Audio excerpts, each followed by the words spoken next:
మొత్తానికి మనం ఊహించినట్లుగానే మన టీమిండియా T20 వరల్డ్ కప్ అయితే గెలిచింది.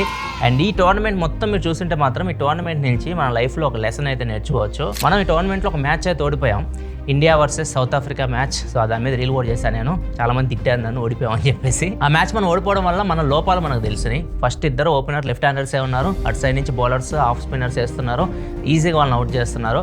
అండ్ మొత్తం టాప్ 3 లెఫ్ట్ హ్యాండర్సే ఉన్నారు మన దగ్గర. నెక్స్ట్ మ్యాచ్ నుంచి ఏం చేశారు, సంజు శాంసన్ తీసుకొచ్చారు, రైట్ లెఫ్ట్ కాంబినేషన్కి వెళ్ళారు. తర్వాత సంజు ఏం చేశాడు తెలిసిందే, విధ్వంసం చేశాడు, మ్యాన్ ఆఫ్ ది టోర్నమెంట్ కొట్టేశాడు. తక్కువ మ్యాచ్లు ఆడేది కూడా. అదే కాకుండా ఆ మ్యాచ్ నుంచి అక్షర్ పటేల్ లాంటి మ్యాచ్ విన్నర్ని బయట కూర్చోబెట్టకూడదని చెప్పేసి మన వాళ్ళు నిర్ణయించుకొని నెక్స్ట్ ఆడిచ్చారు. తర్వాత అక్షర్ పటేల్ ఏం చేశాడో మీకు తెలిసిందే, సెమీఫైనల్ అండ్ ఫైనల్లో. ఈ 2 మూవ్స్ వల్ల మనం T20 వరల్డ్ కప్ గెలిచాం. అంటే మన తప్పులు మనం తెలుసుకొని వాటిని సరిదిద్దుకోబట్టి గెలిచాం. మీరు ఎంతమంది విరాట్ కోహ్లీ ఫ్యాన్స్ ఉన్నారు? విరాట్ కోహ్లీ ఒక మాట చెప్పాడు, వినండి. Failures are the most important thing in life because success doesn't teach you as much.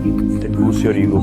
Failures నుంచి మీరు చాలా నేర్చుకోవచ్చు, సక్సెస్ అనేది జస్ట్ మీ ఆహాన్ని బూస్ట్ చేస్తుంది అని చెప్పేసి చెప్పాడు. సో దీని నుంచి మీరు నేర్చుకోవాల్సింది ఏంటంటే, లైఫ్లో మనం ఖచ్చితంగా మనం చేసే పనిలో ఫెయిల్ అవుతాం, కానీ ప్రయత్నించడం మాత్రం వదిలేయకండి. ఈ మోటివేషన్ మీకు నచ్చితే వీడియోని లైక్ చేయండి అండ్ మన ఛానల్ సబ్స్క్రైబ్ చేసుకొని ఫాలో అవుతూ ఉండండి.